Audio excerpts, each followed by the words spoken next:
Itinanggi naman ni Senador Bongo ang akusasyong may reward system noon sa Duterte drug war.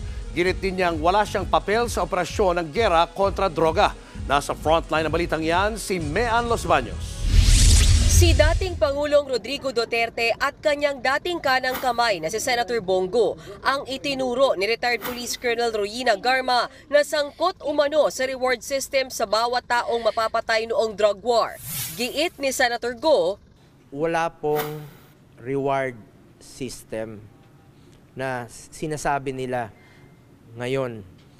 Masyado pong baseless accusation po ito. Kahit siya ang Special Assistant to the President noon, wala raw siyang papel sa drug war. Hindi naman po maiwasan na ako yung tinatawag parati ng Presidente. Halika rito, i-arrange mo mga meetings. Pero hindi po sa operations ng war on drugs. Sa ibinulgar ni Garma, sinabi niyang ang kanang kamay ni Go na si alias Muking ang siyang may hawak ng reward system. Pero dumistansya riyan si Go. Schedule lang daw ng dating Pangulo ang pinakikialaman niya. Handa rin daw siyang humarap sa investigasyon ng Kamara kung kinakailangan.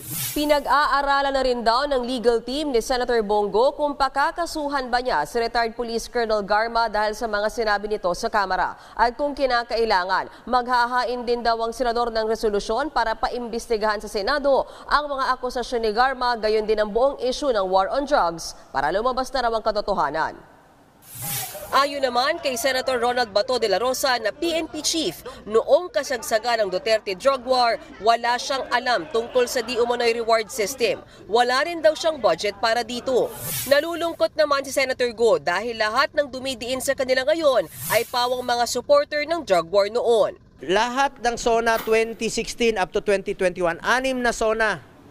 Tuwing binabanggit ni dating Pangulong Duterte ang war on drugs, nagpapalakpakan po ang lahat. Standing ovation po ang Kongreso at ang Senado. Tapos ngayon, mag-isa na lang siya, puro sisi pang inabot. Nagbabalita mula sa Frontline, Mean Los Baños, News 5. Mga kapatid, Julius Babaw po. Iba na ang may alam at may pakialam sa panahon ngayon. Para sa Frontline ng mga balita, mag-follow at mag-subscribe sa social media pages ng News 5.